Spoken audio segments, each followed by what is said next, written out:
الحمد لله الحنان المنان الذي خلق الإنسان وعلمه البيان والصلاة والسلام على رسوله سيد الإنس والجان وعلى آله وأصحابه ذوي الخير والإحسان أما بعد فأعوذ بالله من الشيطان الرجيم بسم الله الرحمن الرحيم وما هو على الغيب بضنين صدق الله مولانا العظيم وبلغنا رسوله النبي الأمين المتين المختار الكريم ونحن على ذلك من الشاهدين والشاكرين والحمد لله رب العالمين. بارگاہ رسالت معاب صلی اللہ تعالی علیہ وسلم میں درود پاک کا ہدیہ پیش کریں. اللہم صلی علی سیدنا و مولانا محمد معدن الجود والکرم وآلہ واصحابہ الکرام وابنہ الکریم وبارک وسلم صلاة دائمة سرمدا ابدا. عزیزان گرامی وقار، آج کی محفل پاک میں عنوان سخن ہے علم غیب مصطفیٰ صلی اللہ تعالی علیہ وسلم. وہ رسول گرامی وقار صلی اللہ تعالی علیہ وسلم کے علم کے سمندر کے انتہا کو کون ناپ سکے؟ دینے والا خدا ہے، لینے والا رسول ہے. اللہ کے بہت سارے رازوں میں سے ایک راز علم غیب مصطفیٰ بھی ہے. رسول کریم صلی اللہ تعالی علیہ وسلم کو کتنا علم عطا ہوا، کتنا غیب جانتے تھے، یہ امت کا بحث کا موضوع نہیں ہے. بس ہمیں اتنا ہی یقین رکھ لینا چاہیے جو بریلی کے امام نے ہمیں یوں سکھایا ہے کہ سر عرش پر ہے تیری گزر، دل فرش پر ہے تیری نظر. یا رسول اللہ، سر عرش پر ہے تیری گزر، دل فرش پر ہے تیری نظر. ملکوت و ملک میں نہیں کوئی شے وہ جو تجھ پہ عیاں نہیں. حضور اکرم صلی اللہ تعالی علیہ وسلم کے دربار میں آپ کی نگاہ اثر میں کون سی ایسی چیز ہے جو مخفی ہے، جو چھپی ہوئی ہے؟ اور کوئی غیب کیا تم سے نہاں ہو بھلا؟ نہاں کہتے ہیں چھپی ہوئی چیز کو، پوشیدہ. اور کوئی غیب کیا تم سے نہاں ہو بھلا، جب نہ خدا ہی چھپا تم پہ کروڑوں درود. رسول گرامی وقار صلی اللہ تعالی علیہ وسلم کو اللہ تعالیٰ نے جو معجزے عطا کیے، ان معجزات میں سے ایک عظیم معجزہ آپ کا علم غیب بھی ہے. مجھے یہاں پر اس موضوع پر گفتگو اس لیے بھی کرنی ہے کہ زمانے کے گزرتے گزرتے کچھ اسلام میں ایسے خیالات بھی پنپنے لگے جنہوں نے حضور پاک صلی اللہ علیہ وسلم کے علم غیب کا سرے سے انکار کر دیا. اور بعض جماعتیں تو وہ ہیں جو غیب کو مانتی ہیں لیکن وہ ناپتی ہیں، اتنا تھا اور اتنا نہیں تھا. یہ سب بدعات ہیں، یہ سب نئی ایجاد کی ہوئی چیزیں ہیں. فرقے میں نئی تعلیمات آئی کہ رسول پاک صلی اللہ تعالی علیہ وسلم کو اتنا غیب تھا، اتنا غیب تھا. پہلی بات تو یہ ہے کہ ان کے علم کو جج کون کرے جو ان سے بڑا عالم ہو؟ کیا کوئی امتی اپنے رسول کے علم کو ناپ سکتا ہے؟ اب یہاں سے میں آپ کو قرآنی آیات اور احادیث کی روشنی میں اور اقوال سلف صالحین کی روشنی میں عرض کرنا چاہوں گا، امت کے سابقہ علماء سے لے کر صحابہ تک کا عقیدہ کیا رہا ہے حضور پاک صلی اللہ علیہ وسلم کے علم غیب کو لے کر. اور آج اگر یہ ہمارے زمانے میں فتنے کا باعث بن گیا، آپس میں جھگڑے اور نزاع اور جنگ و جدال کا باعث بن گیا، تو یہ سمجھنے کی ضرورت ہے کہ یہ مسئلہ نکلا کہاں سے ہے. جبکہ صحابہ میں اس بات پر کسی کا اختلاف نہیں تھا کہ حضور کو علم غیب تھا کہ نہیں تھا. اس پر کوئی ڈسکشن آپ حدیث کی کتابوں میں نہیں دکھا سکتے کہ صحابہ آپس میں جھگڑتے تھے کہ حضور کو اس بات کا غیب تھا کہ نہیں تھا. کبھی نہیں. بلکہ صحابہ تو صحابہ ہیں. اس زمانے کے جو مشرکین تھے، جو کافر تھے، ان کا بھی عقیدہ تھا کہ جو نبی ہوتا ہے وہ غیب کی خبریں دیتا ہے. ان کا بھی عقیدہ تھا. بات تو یہی ہے، کئی لوگ آ کر کے حضور پاک صلی اللہ تعالی علیہ وسلم سے غیب کی خبریں پوچھتے تھے. اگر آپ اللہ کے نبی ہیں تو فلاں چیز بتا دیجئے، اگر آپ اللہ کے نبی ہیں تو فلاں چیز بتا دیجئے. تو ان کا حضور کے پاس آ کر کے اس طرح سوال کرنا یہ اس بات کی دلیل ہے کہ کافروں کا بھی عقیدہ تھا کہ نبی غیب کی خبریں جانتا ہے. صحابہ کی تو بات چھوڑیں، صحابہ میں تو کبھی یہ بات ڈسکشن میں آئی نہیں، لیکن 14 صدیوں کے بعد امت اس حال سے گزر رہی ہے کہ ان میں بھی کچھ بنام علماء ایسے لوگ آئے جنہوں نے باضابطہ فرقوں کی بنیاد رکھی اور کتابوں میں لکھ مارا رسول پاک صلی اللہ تعالی علیہ وسلم کو پیٹھ پیچھے کی خبر نہیں تھی یا دیوار پیچھے کا علم نہیں تھا. یہ وہ باتیں ہیں جو 1400 سال کے بعد بعض مولوی کہلانے والے حضرات نے لکھ دیا یا گڑھ لیا اور امت کو اسی بات پر پریشان کر دیا، جماعتیں پیدا ہو گئی. لیکن میرے عزیزو، ہم جو آج تک عقیدے پر ہیں الحمدللہ یہ وہی ہے جو 14 صدیاں پہلے صحابہ کا عقیدہ تھا. وہ اپنے نبی کونین صلی اللہ تعالی علیہ وسلم کے متعلق کیا عقیدہ رکھتے تھے، قرآنی آیات بھی اس بات کی شاہد ہیں. چند ان کے جو اعتراضات ہیں، میں آج پوری علمی گفتگو آپ سے کروں گا، تھوڑا ذہن کو تیار رکھیں، دلائل کو بھی سمجھیں، اس لیے کہ صرف سنی سنائی بات پر یقین کر لینا یہ سنی کی عادت نہیں ہونی چاہیے. دلائل کی روشنی میں بات کریں. قرآن پاک کی جتنی آیات ہیں میں ان کے اوپر آتا ہوں، ابھی آتا ہوں، لیکن صحابہ کا پہلے عقیدہ کیا ہے یہ تو میں بتا دوں. حضور پاک صلی اللہ تعالی علیہ وسلم کے پاس ایک صحابی حاضر ہوتے ہیں اور وہ غریب صحابی تھے.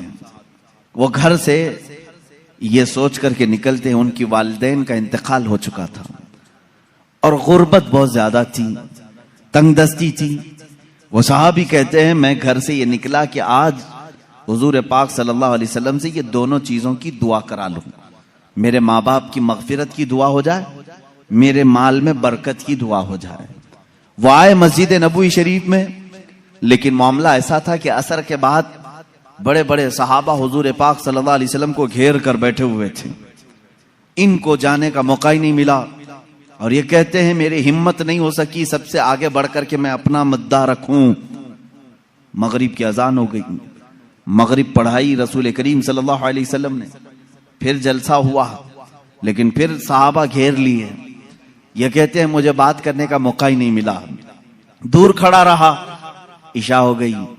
اللہ کے حبیب صلی اللہ تعالی علیہ وسلم عشاء کے بعد اپنے حجرے کی طرف روانہ ہو گئے، اپنے گھر کی طرف روانہ ہو گئے. صحابی کہتے ہیں آخر تک مجھے بولنے کا موقع نہیں ملا.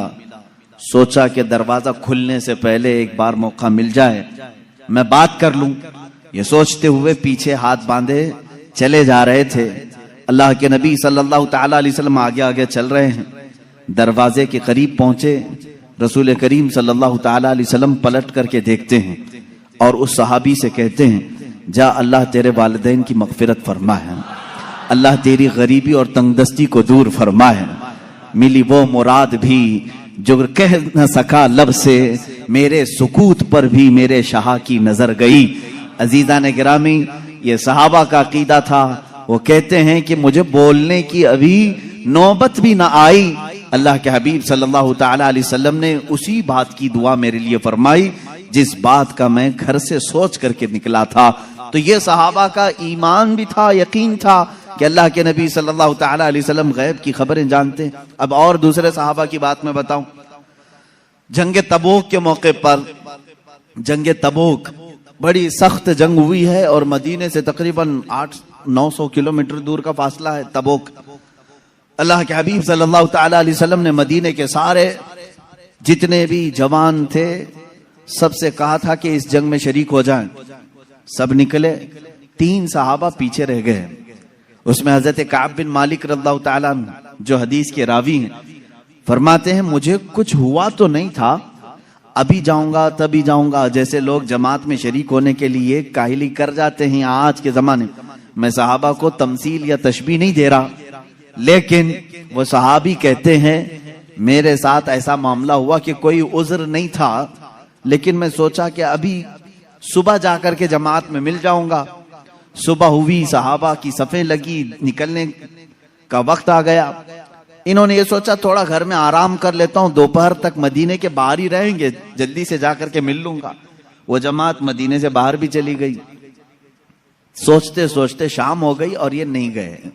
اس طرح 3 صحابہ مدینے میں رہ گئے ہیں اور جنگ تبوک میں میرے آقا صلی اللہ تعالی علیہ وسلم بنفس نفیس تشریف لے گئے. جب جنگ کا ختم ہوئی، وہاں سے واپسی ہوئی، آنے کے فوراً بعد اللہ کے حبیب صلی اللہ تعالی علیہ وسلم نے ان 3 کو طلب کیا. اب ان کی باتیں سنیں. حضرت کعب بن مالک ہیں اس میں. یہ کہتے ہیں اللہ کے رسول صلی اللہ تعالی علیہ وسلم نے ہمیں بلوایا اور حضور کی عادت کریمہ تھی، سب سے پہلے پوچھتے تھے کوئی عذر تھا تمہارے پاس، نہ آنے کی کوئی وجہ تھی. اب اس صحابی کی بات سنیں. کہتے میں چاہتا تو کچھ نہ کچھ بات گڑھ لیتا کہ گھر کا کام کاج آ گیا تھا، بچے بیمار تھے، جائیداد کا مسئلہ تھا، کچھ تو کہہ دیتا. حضرت کعب کہتے ہیں، یہ الفاظ ہیں ان کے، میں کچھ بہانہ کر لے جاتا، لیکن اس کے پاس کیا بہانہ کروں جو دلوں کی حالات بھی جانتا ہے، جو دلوں کی بھی خبر رکھتا ہے.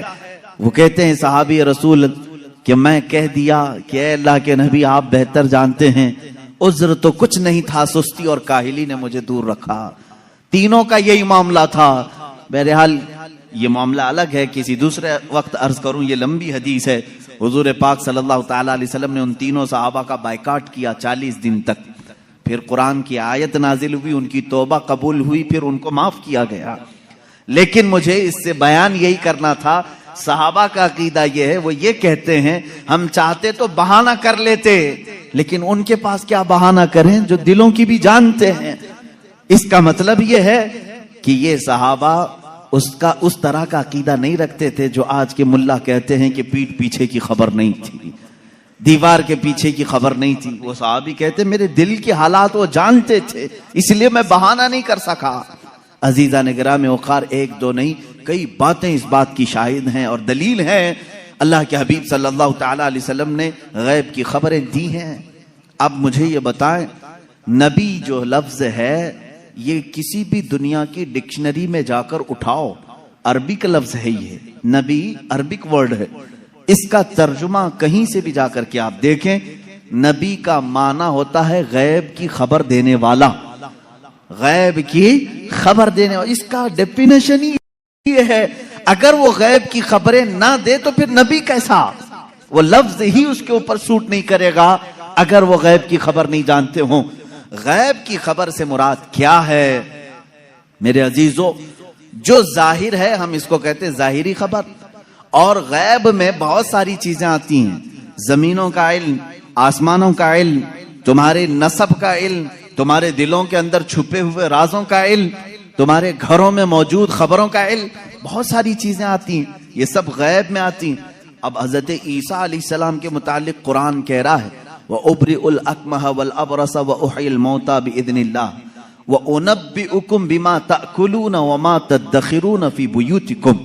حضرت عیسیٰ علیہ السلام کہتے ہیں کہ میں تمہیں وہ سب چیزوں کی بات بتا دوں گا، خبر دے دوں گا جو کچھ تم اپنے گھروں میں بیٹھ کر کھاتے ہو اور جو کچھ تم جمع کرتے ہو. یہ کون کہہ رہا ہے؟ عیسیٰ علیہ السلام. ان کی زبان میں قرآن بیان کر رہا ہے. قرآن یہ کہہ رہا ہے عیسیٰ علیہ السلام ان تمام چیزوں کی خبر دیتے تھے جو لوگ اپنے گھروں میں کھاتے ہیں، جو لوگ اپنے گھروں میں جمع کرتے ہیں.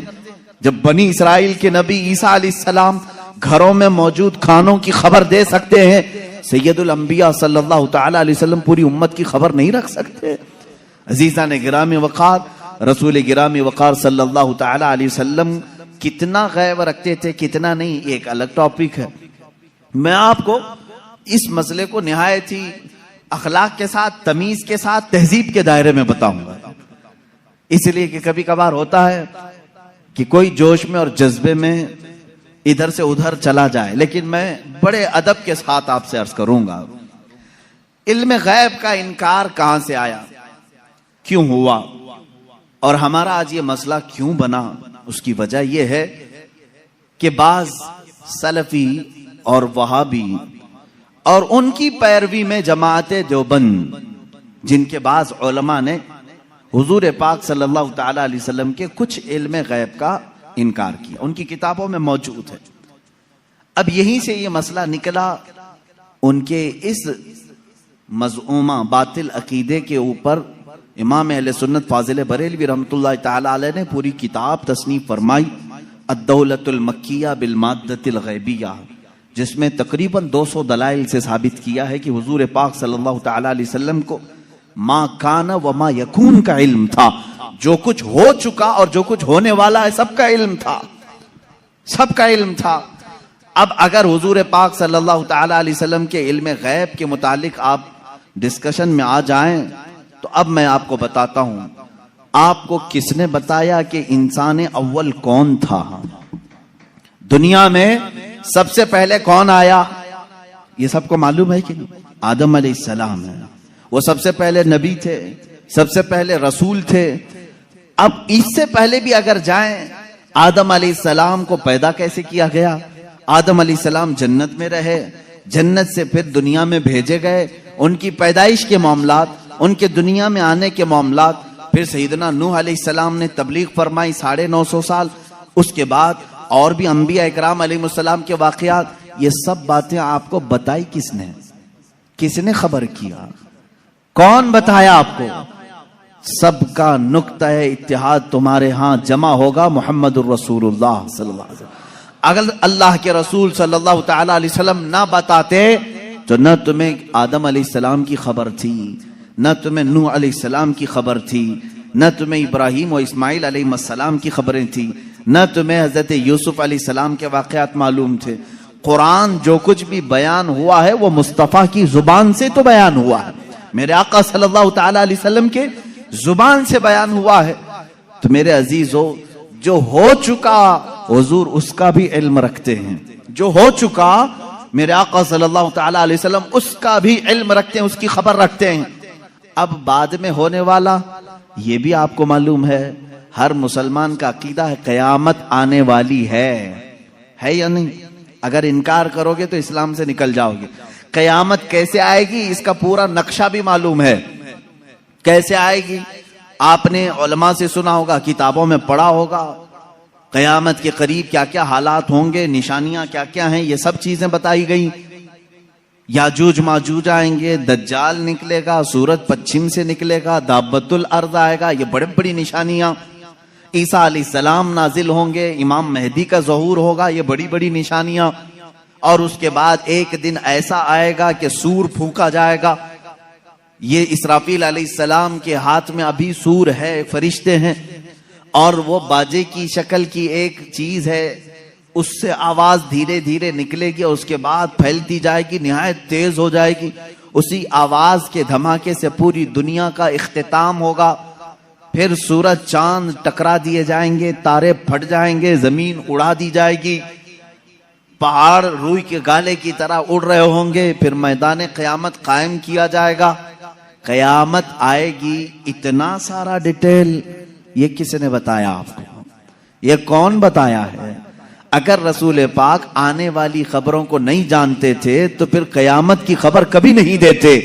اس کا مطلب ہے اللہ کے نبی صلی اللہ تعالی علیہ وسلم آدم علیہ السلام کی پیدائش سے لے کر روز قیامت تک جو سور پھونکا جائے گا، کائنات کی ہر چیز سے واقف تھے، ہر چیز سے باخبر تھے۔ حضور اکرم صلی اللہ تعالی علیہ وسلم کا علم غیب کتنا تھا، کتنا نہیں تھا، اب اس پر آتے ہیں ہم۔ اس لیے کہ بعض علماء، ان سے ہمارا بھی ڈسکس ہوا، انہوں نے کہا کہ آپ خواہ وہابی اور دیوبندی جماعت سے اختلاف رکھتے ہیں، ہم کبھی انکار نہیں کرتے حضور صلی اللہ تعالی علیہ وسلم کے علم غیب کا، لیکن ہم یہ کہتے ہیں کہ پورا علم غیب ان کے پاس نہیں تھا۔ انہوں نے باضابطہ ہمارے ساتھ یہ ڈسکس کیا، پورا علم غیب نہیں تھا۔ ہم حضور کے تھوڑے سے علم غیب کا انکار نہیں کرتے، ہاں تھا رسول کو، لیکن پورا نہیں تھا ہر چیز کا۔ میں نے کہا اس پر کیا دلیل ہے آپ کے پاس؟ انہوں نے کہا بعض مقامات پر حضور نے کہا ہے مجھے معلوم نہیں، بہت سارے ایسے مقامات ہیں واقعہ ہو گیا حضور کو اس کی خبر نہیں رہی، اس کا مطلب ہے حضور کو پورے علم غیب کا پورا علم غیب نہیں تھا، تھوڑا سا تو تھا، ہم اس کا اقرار کرتے ہیں۔ میرے عزیزو، جواب صرف اتنا ہی ہے کہ چلو میاں، ہم اور آپ بیٹھتے ہیں، ہم یہ لکھتے ہیں کہ حضور کا کیا کیا علم غیب تھا، اور آپ یہ لکھو کہ حضور کو کس کس چیز کا نہیں تھا۔ مبارک ہو تمہیں، تم حضور کے علم غیب کی نفی پر لکھتے جاؤ اور ہم حضور کے علم غیب کے اس بات پر لکھتے جائیں گے کہ اللہ کے نبی صلی اللہ تعالی علیہ وسلم کو کن کن چیزوں کی خبر تھی اور تم کن کن چیزوں کی نہیں تھی، اس پہ لکھو، اور اس کے بعد ماتم کرو اپنی زندگی پر کہ اللہ نے تمہیں کس طرح کی یہ ڈیوٹی لگائی کہ نبی کونین کا نقص نکالنے پر پوری زندگی لگا دی گی۔ حضور پاک کے صلی اللہ تعالی علیہ وسلم کے مرتبے کو کم کرنے کے لیے تمہیں ڈیوٹی لگ گئی، تم اس چیز پر تیار ہو گئے۔ عزیزان گرامی وقار، پہلے یہ تو مجھے بتائیں کہ کون ہے جو یہ انصاف کرے گا اتنا تھا اتنا نہیں تھا، کتنا تھا؟ کیا تم نبی کے زمانے میں ہو؟ حضور پاک صلی اللہ تعالی علیہ وسلم سے تم نے کچھ پوچھا ہے اس بارے میں؟ چلو اگر 100 چیزوں کا علم تھا حضور صلی اللہ تعالی، یا علم غیب اگر 100 کو کہتے ہیں تو تم بتاؤ حضور کے پاس 70 تھا کہ 75 تھا کہ 80 تھا کہ 82 تھا؟ کوئی حد ہے تمہارے پاس؟ نہیں بتا سکیں گے، میرا چیلنج ہے۔ وہ کہتے ہیں بعض کا تھا، ارے میاں وہ بعض کی بھی تو تحدید کر دو، بعض کا مطلب کیا ہے؟ نہیں، بعض کا علم غیب تھا، آج بھی وہ کہتے ہیں حضور کو بعض چیزوں کا علم غیب تھا۔ میں یہی کہتا ہوں وہ بعض کتنا تھا یہ آپ متعین کر کے بتا دو۔ چلو 30% تھا، 40% تھا، پرسنٹیج نہیں بیان کر سکیں گے۔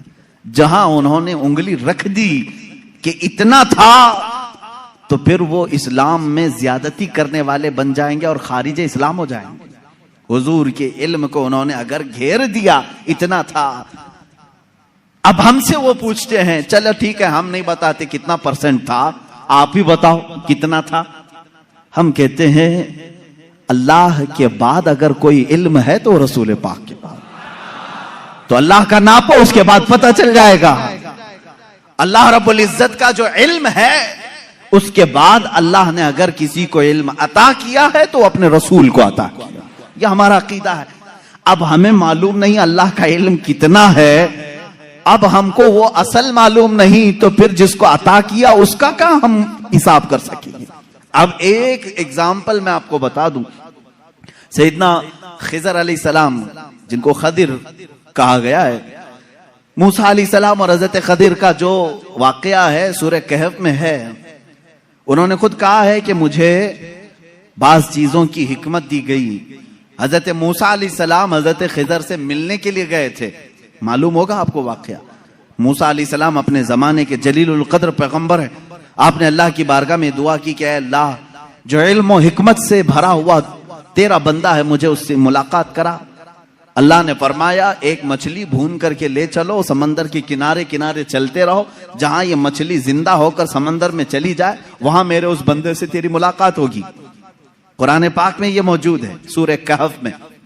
موسیٰ علیہ السلام اپنے غلام کے ساتھ لے کر چلتے رہے ایک جگہ آرام کرنے کے لیے، آپ رکے، سو گئے، مچھلی وہیں زندہ ہوئی، بھنی ہوئی مچھلی، تلی ہوئی مچھلی زندہ ہوئی اور سمندر میں کود گئی۔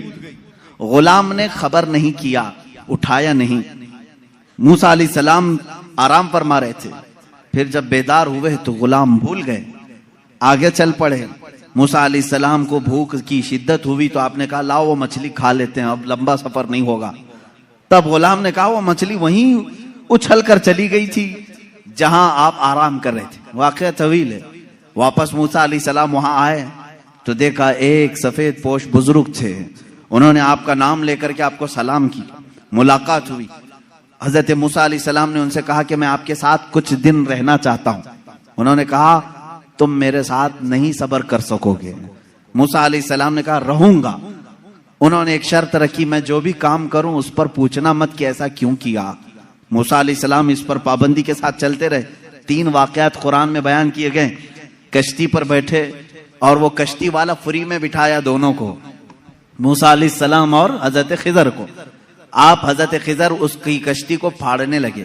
موسیٰ علیہ السلام نے کہا کہ یہ فری میں بٹھایا ہے، اس کی کشتی کو آپ پھاڑ رہے ہیں۔ انہوں نے جلال کا اظہار کیا، کہا میں نے کہا تھا آپ میرے کسی کام پر نہ سوال کریں، آپ نے کہا آئندہ نہیں کیا جائے گا۔ کشتی سے اترے، ایک مقام پر گئے، ایک گاؤں میں کچھ بچے کھیل رہے تھے، اس میں خوبصورت بچہ تھا، اس کو پکڑ کر کے انہوں نے مار دیا حضرت خضر نے۔ موسیٰ علیہ السلام نے پھر پوچھا کہ آپ کو یہی بچہ ملا تھا، اس کو آپ نے مار دیا؟ انہوں نے پھر کہا، آپ نے پھر پوچھا انہوں نے کہا موسیٰ علیہ السلام نے آخری ایک موقع اور ایک گاؤں پہنچے, گاؤں والوں سے کہا ہم کو مہمان بنا لو. گاؤں والوں نے انکار کر دیا, ہم دونوں کو مہمان نہیں رکھیں گے اور نہ کھانا کھلائیں گے. وہ وہاں سے نکلے, اس گاؤں کی ایک دیوار گر رہی تھی. موسیٰ علیہ السلام سے حضرت خضر نے کہا چلو دونوں مل کر کے دیوار کو سیدھی کرتے ہیں. موسیٰ علیہ السلام نے کہا ایک تو گاؤں والوں نے کھانا بھی نہیں کھلایا, مہمان بھی نہیں بنایا, ان کی دیوار کو ہم کیوں صحیح کریں, اور آپ نے ایسا کیوں کیا؟ حضرت خضر نے کہا اب یہاں سے تمہارا اور ہمارے جدائی کا راستہ, ھذا فراق بینی و بینک سأنبئک بتأویل ما لم تستطع علیہ صبرا. قرآن کہتا ہے اب خضر علیہ السلام نے کہا جس پر آپ کو صبر نہیں ہوا ان میں سے ہر ایک کی میں حکمت بتاتا ہوں. اس کے پیچھے چھپا ہوا غیب کا علم کیا تھا؟ یہ کون کہہ رہا ہے؟ سیدنا خضر علیہ السلام. اس کے پیچھے چھپے ہوئے راز کیا تھے؟ وہ کشتی جس میں ہم بیٹھے تھے, میں نے اس لیے پھاڑا کہ کنارے ایک بادشاہ ظالم جو اچھی کشتیوں کو دیکھ کر کے غصب کر لیتا تھا, لوٹ لیتا تھا, میں نے اس پر احسان کر کے تھوڑا سا عیب لگا دیا تاکہ اس مزدور کی کشتی کو بادشاہ ہڑپ نہ لے, غصب نہ کر لے. یہ اس کے اندر چھپا ہوا غیب تھا, غیب کا علم تھا. موسیٰ علیہ السلام کو دوسرے واقعے کی خبر انہوں نے دی. وہ بچے کے متعلق مجھے اللہ کی طرف سے یہ علم تھا کہ وہ بڑا ہو کر کے اپنے ماں باپ کو بھی مارے گا اور قاتل بلکہ وہ کافر بنا ڈالے گا, اس لیے میں نے اس کو مار دیا تاکہ اس کے والدین محفوظ رہیں, ایمان کی حالت میں رہیں. تیسرے, اس دیوار کو ہم نے جو صحیح کیا وہ در حقیقت 2 یتیموں کی تھی. ان کے باپ نے اس دیوار کے پیچھے خزانہ دفن کیا ہے, اگر یہ گر جاتی تو گاؤں والے ہڑپ لے جاتے. میں نے ان یتیموں کی حفاظت کے لیے دیوار کو صحیح کیا. یہ 3 غیب کی خبریں بتاتے ہیں حضرت خضر. اس کے بعد جو بات ہے خضر, سیدنا خضر, ان کے متعلق خود اختلاف ہے کہ یہ نبی تھے کہ ولی تھے, نبی تھے کہ ولی تھے. بعض علماء نے کہا بنی اسرائیل کے نبی تھے, بعض علماء نے کہا نہیں وہ اپنے وقت کے ولی تھے. بہرحال اللہ نے ان کو علم و حکمت عطا کیا تھا. اب آؤ میں آپ کو بتاتا ہوں کتنا دیا تھا. اب یہی بات چل رہی نا, کتنا دیا تھا, اتنا کی اتنا. حضرت موسیٰ علیہ السلام نے حضرت خضر سے پوچھا کہ آپ کو کتنا علم غیب ملا. وہ سمندر کے سفر پر تھے. سمندر کو تو جانتے ہیں آپ, اس کا کنارہ کون دیکھا ہے؟ ادھر شروع ہوا کہ ادھر ختم ہوا, معلوم ہی نہیں پڑتا. سمندر تو وہاں تک دکھتا ہے جہاں تک آسمان لگا ہوا دکھتا ہے. سمندروں کو آپ نے دیکھا ہوگا تو معلوم ہے, ہم نے سفر بھی کیا ہے, کوئی کنارہ سمندر کا دکھتا نہیں جلدی. حضرت خضر اس وقت کشتی میں بیٹھے ہوئے ہیں موسیٰ علیہ السلام کے ساتھ. ایک چڑیا اڑتی ہوئی آئی, بیٹھی, اس نے چونچ مارا اور سمندر سے قطرہ پانی پی اور اڑ کر چلی گئی. حضرت خضر کہتے ہیں علم الہی کی مثال سمندر کی طرح ہے, اور چڑیا نے جتنا قطرہ پانی اس میں سے پیا اتنا بھی مجھے نہیں ملا ہے. یہ کون کہہ رہا ہے؟ سیدنا خضر, بنی اسرائیل کے نبی, جن کے غیب کی خبریں موسیٰ علیہ السلام کو بتائی گئی. اتنا علم تھا ان کے پاس جو چڑیا سمندر کے قطرے میں, سمندر میں سے جتنا پی لے. میرے عزیزو, اب یہاں سے کتنا اور اتنا کا اندازہ وہی کر سکے گا جو علم الہی کو ناپا ہوگا. اللہ کا علم کتنا ہے. اب یہاں رسول کریم صلی اللہ تعالی علیہ وسلم کے دربار میں آتے ہیں. اگر آپ سوال کرتے ہیں کتنا تھا کتنا نہیں تھا, تو یہ مسئلہ ہم ڈائریکٹ اللہ سے کیوں نہ پوچھ لیں؟ اے مولا, عطا کرنے والا تو ہے, لینے والا تیرا رسول ہے, تو ہی بتا دے کتنا علم تھا. قرآن کے پاک کی آیت آپ 4 پارے میں پڑھیں, 5ویں پارے میں پڑھیں. اللہ رب العزت فرماتا ہے وَعَلَّمَكَ مَا لَمْ تَكُنْ تَعْلَمْ وَكَانَ فَضْلُ اللَّهِ عَلَيْكَ عَظِيمًا. اے رسول, ہم نے آپ کو علم غیب کتنا دیا, کتنا دیا؟ فرماتا ہے میرا مولا اے رسول ہر اس چیز کا علم دیا جو آپ پہلے نہیں جانتے تھے. اب کیا کیا نہیں جانتے تھے تم طے کرو, پھر میں بتاتا ہوں. ہر اس چیز کا علم اللہ نے انہیں دیا ہے. تم اگر کہتے ہو رسول یہ نہیں جانتے تھے, تو مولا تو کہہ رہا ہے جو رسول نہیں جانتے تھے میں نے دے دیا ہے. تم اگر کہو گے حضور بچپن کی خبریں نہیں جانتے تھے, میں کہوں گا اللہ وہ بھی دیا ہے. تم اگر کہتے ہو پہلے کی خبر نہیں جانتے تھے, میں کہوں گا اللہ کہہ رہا ہے وہ نہیں جانتے تھے وہ بھی دیا ہے. تم کہتے ہو قیامت کے بارے میں رسول نہیں جانتے تھے, اچھا ہے تم جتنے نہیں جانتے تھے والے ورڈز لاؤ گے, قرآن کی آیت کے نیچے اللہ نے وہی فرمایا وَعَلَّمَكَ مَا لَمْ تَكُنْ تَعْلَمْ. اے رسول جو جو نہیں جانتے تھے سب میں نے دے دیا ہے, جو جو نہیں جانتے تھے. تم جو بھی کہو گے یہ نہیں جانتے تھے صاف کہو ہاں ٹھیک ہے نہیں جانتے تھے، لیکن اللہ کہہ رہا ہے رسول جو نہیں جانتے تھے وہ دے دیا ہے۔ اب تیرا لفڑا کس بات پر ہے، تیرا جھگڑا کس بات پر ہے؟ اللہ خود کہہ رہا ہے جو نہیں جانتے تھے وہ میں نے دے دیا۔ اب اس آیت نے پورا فیصلہ کر دیا ہے۔ اب یہاں پر آئیں، ڈسکس ہوتا ہے تو بعض لوگ یہ کہتے ہیں قرآن کی آیت ہے، قرآن کہہ رہا ہے وَعِندَهُ مَفَاتِحُ الْغَيْبِ لَا يَعْلَمُهَا إِلَّا هُوَ، اللہ کے پاس غیب کے خزانوں کی چابیاں ہیں، کوئی دوسرا نہیں جانتا۔ ایک آیت ہے۔ دوسری آیت جو یہ پڑھ کر کے ہمیں سناتے بھی ہیں اور سلفی، اور کہتے ہیں تم رسول کو علم غیب کہتے ہو، قرآن کہہ رہا ہے قُلْ لَا أَقُولُ لَكُمْ عِنْدِي خَزَائِنُ اللَّهِ وَلَا أَعْلَمُ الْغَيْبِ، اے رسول آپ فرما دے میرے پاس اللہ کے خزانے نہیں اور میں غیب نہیں جانتا۔ یہ آیت میں صاف ہے، اور میں چرا کر کے نہیں جاؤں گا، صاف پڑھ کر کے جاتا ہوں۔ جو ان کے اعتراضات ہیں کہتے ہیں کہ رسول کو اللہ نے خود کہہ دیا اے رسول آپ کہہ دے میں غیب نہیں جانتا۔ رسول نے کہا امت سے دو چیزیں یہ بتاتے ہیں، عندہ مفاتح الغیب لا يعلمها الا هو، اللہ کے پاس ہے غیب کے خزانے کی کنجیاں چابیاں، کوئی دوسرا نہیں جانتا۔ دو آیتیں، ایک تیسری آیت اور بھی پڑھتے ہیں اور یہ کہتے ہیں ان اللہ عنده علم الساعة وينزل الغيث ويعلم ما في الارحام وما تدري نفس ماذا تكسب غدا وما تدري نفس بأي ارض تموت، بے شک اللہ کے پاس 5 چیزوں کا علم ہے، اس کو کوئی دوسرا نہیں جانتا۔ قیامت کب آئے گی، بارش کب آئے گی، ماں کے پیٹ میں کیا ہے، یعلم ما فی الارحام وما تدری، اور کوئی آدمی یہ نہیں جانتا کہ کل کیا ہوگا۔ 5ویں چیز ہے کوئی یہ نہیں جانتا کہ کس زمین میں مرے گا۔ 21ویں پارے کی آیت ہے، اللہ فرما رہے 5 چیزوں کا علم اللہ ہی کے پاس ہے۔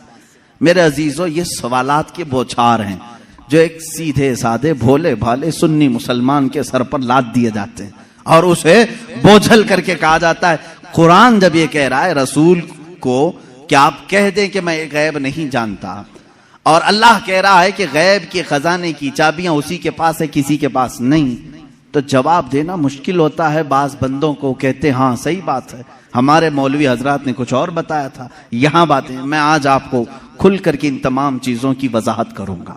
ایک بات میں تقریباً یہاں پر 100 کتابوں سے ثابت کر سکتا ہوں، مصنفین، شارحین حدیث، سیرت نگار، محدثین، مفسرین قرآن، ان کی پوری جماعتوں کے تقریباً 100 ائمہ اکرام کی کتابوں سے ہم ثابت کر سکتے ہیں۔ ان ساری آیتوں میں اللہ نے جو فرمایا ہے کہ کسی کے پاس نہیں، اس کا مطلب کیا ہے؟ غیب کے خزانوں کی چابیاں کسی کے پاس نہیں۔ میرے عزیز اس سے کہو ہم بھی یہی مانتے، اللہ کے سوا کسی کے پاس نہیں۔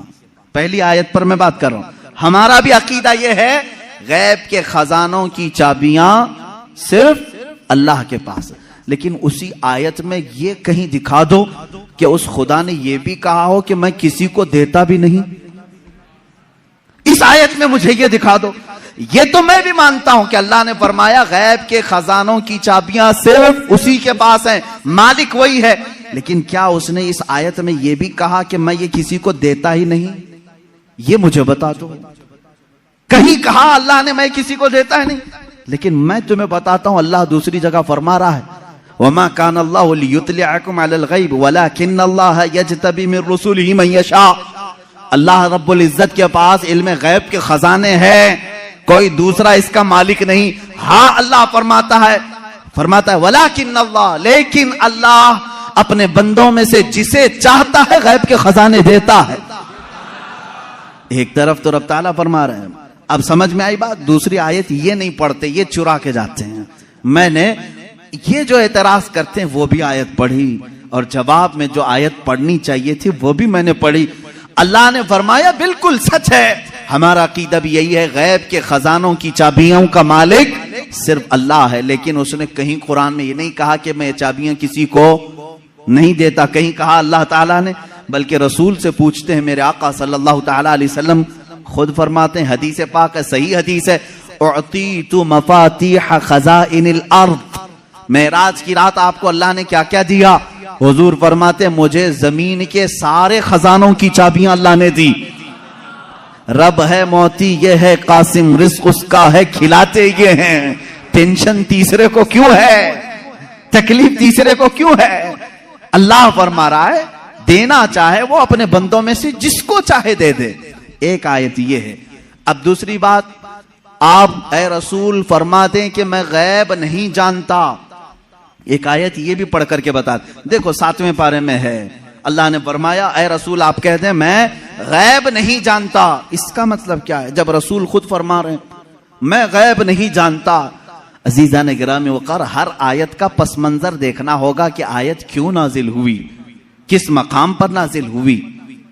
عزیزان گرامی وقار, رسول کریم صلی اللہ تعالی علیہ وسلم کے لیے کوئی یہ عقیدہ نہ گڑھ لے کہ جیسے خدا کا علم ہے ویسے رسول کا بھی علم ہے. یہ شرک ہو جائے گا. کسی سنی کا یہ عقیدہ ہے؟ کیا آپ رسول کو خدا کے برابر سمجھتے ہیں؟ رسول کا علم خدا کے علم کے برابر ہے؟ نہیں. اللہ کا علم اس کا اپنا ذاتی علم ہے, اور رسول کا جو علم ہے وہ عطا کیا ہوا ہے. خدا کو کسی نے عطا کیا, لیکن رسول کو اللہ نے عطا کیا ہے. اب یہاں پر اللہ نے جو رسول سے فرمایا اے رسول آپ کہتے میں غیب نہیں جانتا, اس کا مطلب ویسا غیب جو اللہ کا ہے وہ میں نہیں جانتا, ہاں وہ سب جانتا ہوں جو اللہ نے مجھے دیا ہے. بات سمجھ میں آ گئی؟ یہ دوسری آیت ہو گئی. تیسری آیت, جو 5 چیزوں کا علم اللہ کے پاس ہے, وہ کون کون سی 5 چیزیں میں نے بتا دیا. قیامت کب آئے گی, ماں کے پیٹ میں کیا ہے, بارش کب آئے گی, کون کہاں مرے گا, اور کل کیا ہونے والا ہے. یہ 5 چیزیں 21ویں پارے میں اللہ نے فرمایا. یہ بہت سارے لوگ اعتراض کے طور پر اسی آیت کو پیش کرتے ہیں, کہتے ہیں دیکھو رسول کو اللہ نے ان چیزوں سے بھی دور رکھا تھا, یہ 5 چیزوں کی خبریں نہیں. جبکہ آپ حدیثیں پڑھیں تو یہ 5 چیزوں کی خبریں حضور نے دی ہیں. قرآن کہہ رہا ہے اس کا علم کسی کے پاس نہیں, اور رسول یہاں خبریں دے رہے ہیں. ایک ٹکڑا اس میں سے میں بتا دوں, ایک ٹکڑا اللہ کے نبی صلی اللہ تعالی علیہ وسلم کی حدیث کی طرف میں لے جاؤں گا. قرآن کی آیت کا ایک ٹکڑا, کون کہاں مرے گا یہ نہیں جانتا کوئی. وما تدری نفس بأی ارض تموت. لیکن جنگ بدر کا موقع ہے, دوسرے دن جنگ ہونے والی ہے. رات کے وقت میرے آقا صلی اللہ علیہ وسلم اپنے ہاتھ میں چھڑی لے کر کے چل رہے ہیں. مسلم شریف کی حدیث ہے, صحیح مسلم شریف کی حدیث. حضور صلی اللہ تعالی علیہ وسلم اپنے ہاتھ میں لکڑی لے کر میدان میں آئے. اپنے صحابہ کو حوصلہ دلانا تھا کہ تم گھبراؤ مت, کل کیا ہونے والا ہے میں بتاتا ہوں. قرآن کہہ رہا ہے کل کیا ہونے والا ہے وہ کسی کو نہیں معلوم. اور رسول کہہ کیا ٹکراؤ ہے کیا رسول میں اور قرآن میں؟ میں اس کو بتاؤں گا میرے عزیز و جواب کے ذریعے سے. کوئی ٹکراؤ نہیں, ٹکراؤ تو ان کے پیٹ میں. یہاں حضور پاک صلی اللہ تعالی علیہ وسلم نے اپنی لکڑی اٹھائی اور صحابہ سے کہا ادھر ہٹو, ایک گول لکیر کھینچی اور فرمایا دیکھنا کل جنگ ختم ہونے کے بعد ابو جہل یہاں مرے گا, ابو جہل گر کر کے یہی مرا ہوگا. دوسرا دائرہ کھینچا اور ایک کافر کا نام لیا, کہا یہاں عتبہ مرے گا, یہاں شیبہ مرے گا. قرآن کہہ رہا ہے کون کہاں مرے گا یہ کسی کو نہیں معلوم, اور رسول لکیر کھینچ کر کے بتا رہے ہیں ابو جہل یہاں مرے گا. اب جس صحابی نے یہ حدیث روایت کی ہے, آپ حدیث کے آگے کے الفاظ پڑھیں, انکار کی گنجائش ان کے پاس بھی نہیں, اس لیے کہ مسلم شریف کی حدیث ہے. مسلم شریف کی حدیث ہے جو بخاری کا درجہ بھی رکھتی ہے بعض مقامات پر. میرے عزیزوں صحابی کہتے ہیں جنگ ہوئی, ختم ہوئی, دوسرے دن ہم فتح کا جشن منا رہے تھے, لیکن میدان میں جب کافروں کی لاشیں گھسیٹنے کے لیے آئے تو ہم نے دیکھا رسول پاک صلی اللہ علیہ وسلم نے جو دائرہ کھینچا تھا جس کے نام کا, وہ ایک بال برابر بھی باہر نہیں گرا تھا, وہی گر. ابو جہل کے لیے جو پنجرا بنایا گیا تھا اسی میں مرا ہے. عتبہ اور شیبہ کے لیے جو ڈیڈ لائن کھینچی گئی تھی وہی ان کا ڈیڈ ہوا ہے, آخری وہی ختم ہوئے ہیں. میرے عزیزو قرآن کہہ رہا ہے کل کیا ہونے والا ہے یہ کسی کو نہیں معلوم. رسول نے ایک دن پہلے جنگ کل کیسے ہونے والی وہ بتا دیا. دوسری چیز قرآن کہہ رہا ہے کون کہاں مرے گا یہ نہیں معلوم, رسول تو زمین کھینچ کر کے بتا رہے ہیں. 2 چیزیں تو یہاں ہو گئی. ماں کے پیٹ میں کیا ہے یہ بھی کوئی نہیں جانتا. تم رسول کی بات آتے ہو تو یہاں کہتے ہو دیکھو رسول, قرآن کہہ رہا ہے ماں کے پیٹ میں کیا ہے وہ نہیں جانتا. تم تو ڈاکٹروں کے بارے میں بھی اتنا علم رکھتے ہو کہ سونوگرافی سے بتا دیتے ہیں لڑکا ہے کہ لڑکی ہے. آج کے جدید علم میں اس کا تو انکار نہیں ہے. اب یہ قرآن کی آیت جس چیز کو منع کر رہی ہے کوئی نہیں جانتا, اس کا مطلب کیا ہے, اس کا مطلب کیا ہے. اب بارش کا مسئلہ ہے, بارش کب ہوگی یہ کسی کو نہیں معلوم، بارش کب ہوگی یہ کسی کو نہیں معلوم. لیکن بارگاہ مصطفیٰ صلی اللہ علیہ وسلم میں ایک صحابی حاضر ہوئے، کہا کہ آقا قحط پڑ گیا ہے، بکریاں سوکھ رہی ہیں، جانور مرنے کے قریب ہیں، بارش نہیں ہے، کب آئے گی؟ یہ کس سے پوچھنے آئے صحابی؟ رسول پاک سے. جبکہ قرآن کہہ رہا بارش کب آئے گی یہ کسی کو نہیں معلوم. معلوم ہونا نہ ہونا الگ بات ہے. رسول پاک نے کہا ابھی نازل کر دیں. حضور پاک صلی اللہ تعالی علیہ وسلم کو اللہ نے اتنا اختیار عطا کیا کہ آپ نے ہاتھ اٹھایا اور کہا اے مولا ہمارے قحط سالی کو دور کر دے، بارش برسا. وہ صحابی کہتے ہیں ہمارے ہاتھ نیچے بھی نہیں ہوئے تھے کہ بارش شروع ہو گئی، اور اتنی ہوئی 8 دن تک ہوتی رہی. دوبارہ وہ آئے وہی صحابی، انہوں نے کہا آقا اب پانی بھر گیا ہے اور گھروں میں آ رہا ہے، آپ اتنا کہہ دیں کہ اب بارش مدینے میں نہیں دور برسے. حضور نے پھر ہاتھ اٹھایا اور کہا اللہم حوالینا لا علینا، اے اللہ ہمارے ارد گرد برسا، اب ہمارے لیے کافی ہے. وہ صحابی کہتے ہیں مدینے کے اوپر سے بادل چھٹ گیا، یہاں سکھا رہا، آس پاس بارش برستی رہی. تم تو انکار کر رہے ہو کہ رسول کو کب بارش آئے گی یہ نہیں معلوم. حدیث تو بتا رہی ہے رسول جب چاہیں آ جائے، جب چاہیں آ جائے. اب آیت کا کیا مطلب ہے؟ آیت میں جو انکار ہے اور حدیث میں بھی ہے، حضور نے فرمایا 5 چیزوں کا علم کسی کو نہیں. یہاں یہی جواب میں دوں گا اے میرے عزیز، اللہ نے یہ سچ فرمایا کہ یہ 5 چیزوں کا علم اللہ ہی کے پاس ہے، لیکن پوری آیت میں اللہ نے یہ کہیں نہیں فرمایا یہ میں کسی کو دوں گا بھی نہیں. اللہ نے فرمایا یہ 5 چیزوں کا علم میں کسی کو دیتا بھی نہیں، بلکہ اللہ جسے چاہے ان 5 چیزوں سے خبردار کرے. جب عام بندوں کو اللہ ان 5 چیزوں سے خبر کر سکتا ہے تو اپنے غیب بتانے والے رسول کو کیا یہ 5 چیزوں کا علم نہیں دیا جائے گا؟ بے شک میرے آقا صلی اللہ تعالی علیہ وسلم کو خبریں تھی. اب آؤ احادیث کی روشنی میں کون کون سی چیزیں صحابہ نے محسوس کی ہیں. جنگ بدر کے قیدی جو تھے، وہ جو قید ہوئے تھے 70 لوگ تھے، ان کے بارے میں مشورہ ہو رہا تھا. بہت ساری چیزیں ہیں غیب کی خبروں میں، مشورہ ہو رہا تھا کہ کیا کیا جائے. بعض نے کہا ان کو مار ڈالیں، جلا دیں. بہت انہوں نے ستایا ہے مسلمانوں کو، لیکن حضرت ابوبکر صدیق رضی اللہ تعالیٰ عنہ کے مشورے پر عمل ہوا. انہوں نے کہا ان سے فدیہ لے کر کے چھوڑ دیا جائے. حضور پاک صلی اللہ تعالیٰ علیہ وسلم ہر ایک قیدی کو باری باری بلا رہے تھے کہ تمہارے پاس جو ہے وہ لے آؤ، مال دو اور آزاد ہو جاؤ. کیونکہ انہوں نے تلوار اٹھائی تھی، تلوار اٹھانے کا یہ جرم ہے، اب آزاد ہو. دوسری قومیں تو چھوڑتی نہیں، تلوار اٹھانے والے کو مار دیا جاتا ہے یا جیل میں ڈالا جاتا ہے. یہ میرے آقا کا رحم تھا کہ فدیہ دے کر کے انہیں چھوڑا جا رہا تھا، اس لیے کہ یہ بعد میں پھر دائرہ اسلام میں آئیں گے. چھوڑا جا رہا تھا. انہی قیدیوں میں حضور کے چچا عباس بھی تھے. وہ ایمان لائے ہوئے نہیں تھے، کافروں کی طرف سے لڑنے کے لیے آئے تھے. عباس وہ بھی قیدیوں میں تھے، چچا ہیں. حضور صلی اللہ تعالی علیہ وسلم کے پاس پہنچے، کہا اے چچا آپ تو ان کے دشمنوں کے ساتھ آئے تھے، فدیہ دو اور آزاد ہو جاؤ. کہا میرے پاس کچھ بھی نہیں ہے، میرے پاس کچھ بھی نہیں ہے، مال کچھ بھی نہیں ہے. حضور پاک صلی اللہ تعالی علیہ وسلم نے کیا فرمایا جانتے ہیں؟ کہتے ہیں چچا جب مکہ سے نکلے تھے اپنی بیوی ام الفضل کو ایک گٹھری آپ نے سکوں کی دی تھی، فلاں جگہ چھپانے کے لیے کہا تھا، وہ گٹھری منگوائیں اور فدیہ دیں اور آزاد ہو جائیں.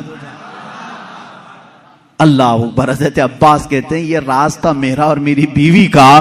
یہ محمد عربی صلی اللہ علیہ وسلم جنگ کے میدان میں بتا رہے ہیں چچا آپ گھر سے نکلتے وقت جو پیسوں کی تھیلی اپنی بیوی کو سپرد کر کے آئے تھے اور کہا تھا فلاں جگہ چھپا کے رکھنا، کسی کو بتانا مت، حضور یہ تک بتا رہے ہیں. حضرت عباس نے کہا میں فدیہ تو لاؤں گا لیکن پہلے کلمہ طیبہ بھی پڑھ لوں گا. دائرہ اسلام میں آئی حضرت عباس رضی اللہ تعالیٰ عنہ حضور صلی اللہ تعالیٰ علیہ وسلم پر ایمان لائے. میرے عزیزو ان کا تو یہ عقیدہ تھا کہ رسول ہمارے گھروں میں چھپی ہوئی چیزوں کو بھی جانتے. جنگ بدر میں آئے ہوئے اور بھی جنگ بدر ہی سے متعلق بڑی نفیس بات ہے، حدیث ہے. جنگ بدر میں جو کفار و مشرکین آئے تھے اس میں کئی غیب چھپے ہوئے ہیں، کئی غیب جن کی خبریں حضور صلی اللہ علیہ وسلم نے دی. ختم ہوئی اس میں کافروں کو بھاری نقصان ہوا تھا، بڑا نقصان ہوا تھا. یہ تو معلوم ہے کہ صرف 14 صحابہ کی وفات ہوئی، شہادت ہوئی، باقی 70 ان کے مارے گئے، 70 قیدی بنائے گئے، پورا مال وہ چھوڑ کے بھاگے تھے. جو 1000 کی تعداد میں آئے تھے اور ادھر 313 ہی تھے.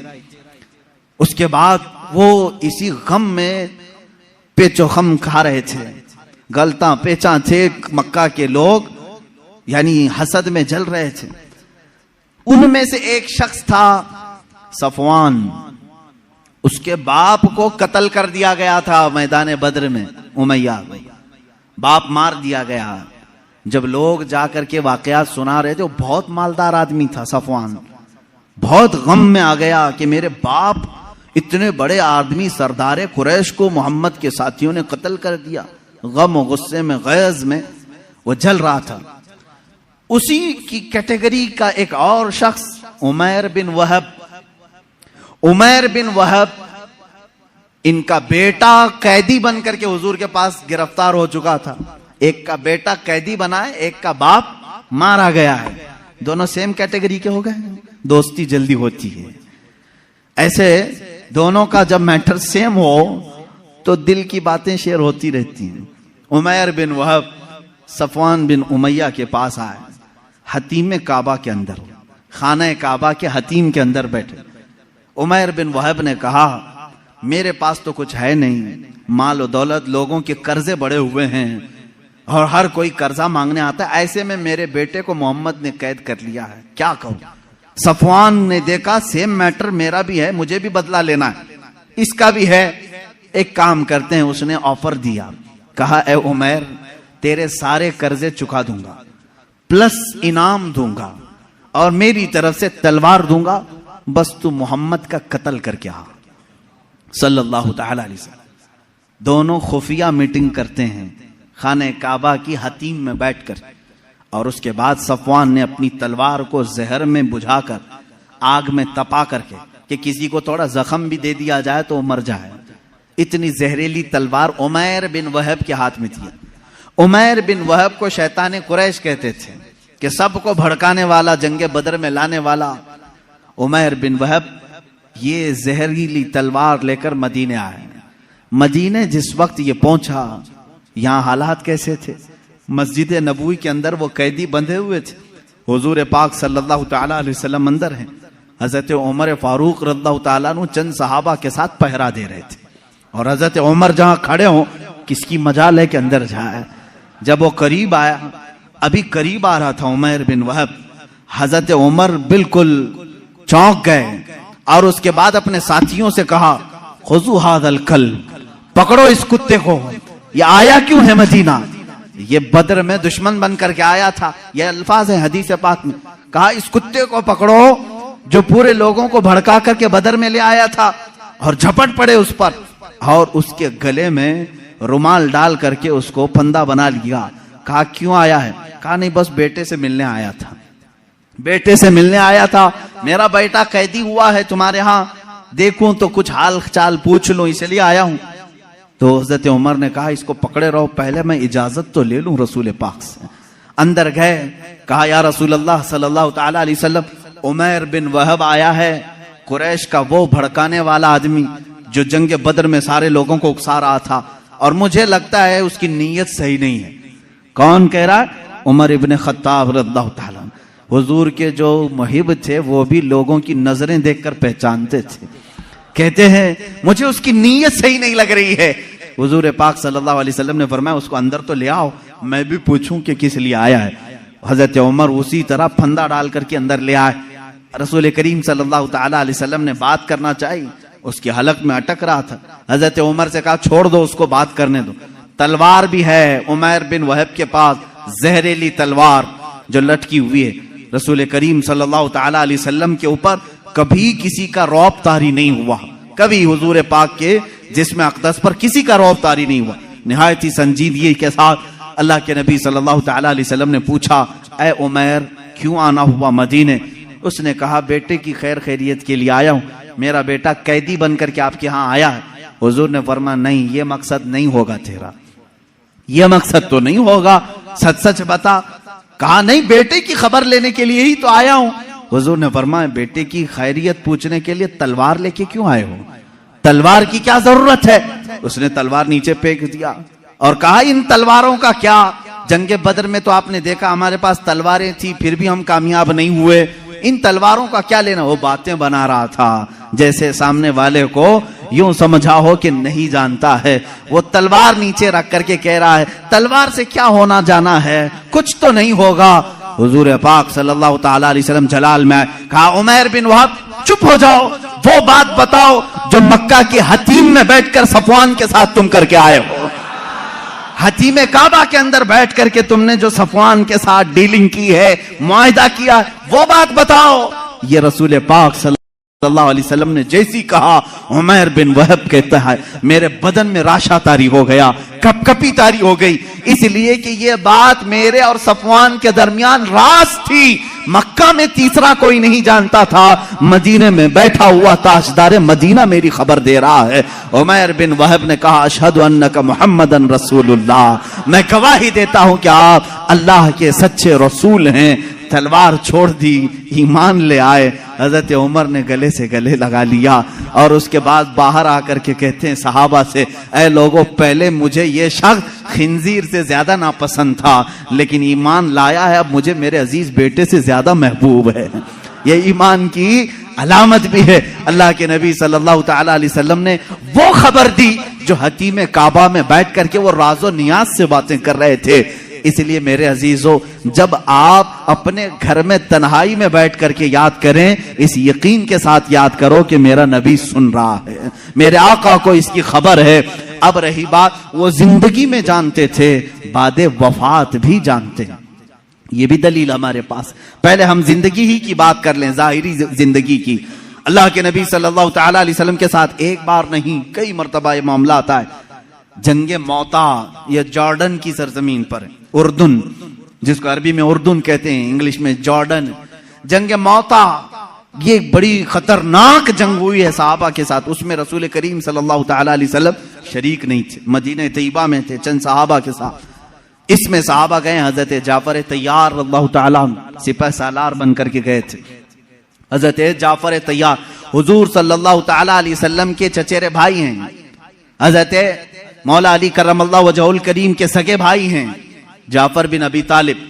یہ سپہ سالار بن کر کے گئے، وہاں پر بازنطینی لوگوں سے سخت ترین مقابلہ تھا۔ مدینے میں میرے آقا صلی اللہ تعالی علیہ وسلم بیٹھے ہوئے ہیں، جنگ موتا ہو رہی ہے۔ آج آپ جا کر کے کیلکولیٹ کر کے دیکھ لینا مدینے سے جارڈن کا فاصلہ کتنا ہے، کافی زیادہ ہوگا۔ وہ ایک الگ کنٹری ہے، آج یہ سعودی عرب الگ کنٹری ہے۔ دوپہر کا وقت ہے، اللہ کے نبی صلی اللہ تعالی علیہ وسلم مسجد میں بیٹھے ہیں، صحابہ سامنے ہیں۔ حضور اکرم صلی اللہ تعالی علیہ وسلم اچانک آپ کی آنکھوں میں آنسو کا قطرہ ہے، آپ نے فرمایا جنگ موتا میں جعفر طیار کے ہاتھ میں علم تھا، لیکن وہ شہید کر دیے گئے، شہید کر دیے گئے۔ پھر فرمایا اب علم عبداللہ بن رواحہ کے ہاتھ میں ہے۔ حضور صلی اللہ تعالی علیہ وسلم یہاں صحابہ کو بتا رہے ہیں۔ تھوڑی دیر کے بعد حضور نے فرمایا عبداللہ بھی شہید کر دیے گئے، ایک اور صحابی کا نام لیا۔ پھر اس کے بعد حضور صلی اللہ تعالی علیہ وسلم نے فرمایا اے میرے صحابہ، اب علم اس کے ہاتھ میں ہے جس کو سیف اللہ کہا جاتا ہے، یعنی اللہ کی تلوار کے ہاتھ میں اب جھنڈا آیا ہے۔ کون ہے؟ خالد بن ولید کے ہاتھ میں ہے۔ اللہ رب العزت خالد بن ولید کے ہاتھ میں فتح رکھا ہے۔ اس کے بعد شام ہوئی، صحابہ اکرام کو حضور نے بشارت دے دی، خوشی مناؤ کہ جنگ موتا میں اسلام کو فتح نصیب ہوئی، مسلمان غالب آئے۔ یہ جنگ ختم ہونے کے تقریباً 1 مہینے کے بعد صحابہ واپس آئے، اور جب جنگ کی فتح کی خبر مدینے میں پھیلتی تھی تو لوگ خوشیوں سے استقبال کے لیے باہر جاتے تھے، لیکن یہاں مدینے میں پہلے سے خوشیاں ہو چکی تھیں۔ 1 مہینے کے بعد وہ صحابہ آئے اور وہ آ کر کے حالات بیان کرنا چاہ رہے تھے۔ صحابہ نے کہا رکو رکو، ہم خود بتاتے ہیں جنگ موتا میں کیا کیا ہو رہا تھا۔ وہ کہتے ہیں کیا پہلے جھنڈا جعفر ابی طالب کے پاس نہیں تھا؟ کہا ہاں تھا، وہ شہید ہو گئے، ان کے بعد عبداللہ کے پاس تھا؟ کہا ہاں تھا۔ کہا ان کے بعد زید بن حارثہ کے پاس تھا؟ کہا ہاں ان کے پاس تھا۔ پھر جھنڈا خالد بن ولید کے ہاتھ میں آیا اور فتح ہو گئی۔ وہ صحابہ کہتے ہیں ہم لڑنے کے لیے گئے تھے، تم مدینے میں بیٹھے تھے، خبریں تم دے رہے ہو۔ ان صحابہ نے کہا ہاں بات ہمارے علم غیب کی نہیں، رسول اللہ کے علم غیب کی ہے۔ جس وقت تم جنگ کے میدان میں تھے، اللہ کے نبی پورے موتا جنگ کا نقشہ ہمیں مدینے میں بتا رہے تھے۔ عزیزان گرامی وقار، اسی کو امام اہل سنت فاضل بریلوی نے فرمایا فرمایا ہے سر عرش پر ہے تیری گزر، دل فرش پر ہے تیری نظر، ملکوت و ملک میں نہیں کوئی شے وہ جو تجھ پہ عیاں نہیں۔ یا رسول اللہ اور کوئی غیب کیا تم سے نہا ہو بھلا، جب نہ خدا ہی چھپا تم پہ کروڑوں درود۔ عزیزان گرامی وقار، بے شمار واقعات میں صحابہ کہتے ہیں ہمیں معلوم تھا اللہ کے نبی صلی اللہ تعالی علیہ وسلم کو اس کی خبر تھی۔ اب اپنے بعد ہونے والے حالات کو جو حضور نے بیان کیے وہ خود ایک الگ ٹاپک ہے، قیامت کی نشانیاں۔ رسول کریم صلی اللہ تعالی علیہ وسلم نے کیا کیا نہیں بیان کیا۔ ایک صحابی حضرت حذیفہ بن یمان رضی اللہ تعالیٰ عنہ، یہ ایک ایسے صحابی ہیں، یہ ان کی خصوصیت یہ تھی حضرت عمر فاروق ان کو دیکھتے رہتے تھے۔ کیوں جانتے ہیں؟ یہ راز حضور صلی اللہ تعالی علیہ وسلم کے کچھ رازوں سے یہ واقف تھے۔ حضرت حذیفہ، حضرت عمر جو ہے جب بھی کسی کا جنازہ ہوتا تو سب سے پہلے صفوں میں حضرت حذیفہ کو دیکھتے تھے۔ اگر حضرت حذیفہ نماز میں ہیں تو حضرت عمر نماز پڑھتے تھے، اگر حضرت حذیفہ نہیں ہوتے تو حضرت عمر بھی نماز نہیں پڑھتے۔ کیوں؟ کیا بات ہے؟ کیا چیز ایسی تھی؟ آپ سے پوچھا گیا امیر المومنین کیا بات ہے؟ کیوں آپ حذیفہ کو تلاش کرتے ہیں اور جب حذیفہ جماعت میں ہو تو آپ نماز پڑھتے ہیں جنازے کی، وہ نہ ہو تو نماز جنازہ نہیں پڑھتے؟ بات یہ ہے میرے عزیزو، حضرت حذیفہ کہتے ہیں رسول کریم صلی اللہ تعالی علیہ وسلم نے ان کو قیامت تک آنے والے منافقین کا نام کے ساتھ بتایا تھا۔ فلاں بن فلاں منافق ہے، فلاں بن فلاں منافق ہے، فلاں بن فلاں منافق ہے۔ حضرت حذیفہ کہتے ہیں میں نے سب نام یاد رکھے۔ حضرت عمر کہتے ہیں یہ راز رسول کے جانکار تھے اور یہ جانتے تھے کہ کون مرا ہے، مومن مرا ہے کہ منافق مرا ہے۔ حضرت حذیفہ جس جنازے میں شریک ہوتے حضرت عمر کہتے مومن کا جنازہ گیا، جہاں نہیں ہوتے وہ خود ہی دور ہٹ جاتے۔ حضرت حذیفہ نہیں ہے اس کا مطلب ہے دال میں کچھ کالا ضرور ہے۔ میرے عزیزو، حضور اکرم صلی اللہ تعالی علیہ وسلم نے انہیں نام کے ساتھ بتایا تھا۔ کیا یہ غیب کی خبر نہیں ہے؟ یہ غیب کی خبر نہیں ہے کس کے دل میں کیا چھپا ہے؟ ایمان اور نفاق تو یہ دل کی کیفیت کا نام ہے۔ حضور اکرم صلی اللہ تعالی علیہ وسلم نماز کی حالت میں ہوں اور صحابہ اکرام پیچھے نماز پڑھ رہے ہوں، تب بھی حضور فرماتے ہیں تمہارے رکوع اور سجدے بھی مجھ سے چھپے ہوئے نہیں، تم اپنے دلوں میں جو سوچتے ہو وہ بھی خبر اللہ تعالیٰ مجھ پر منکشف فرماتا ہے۔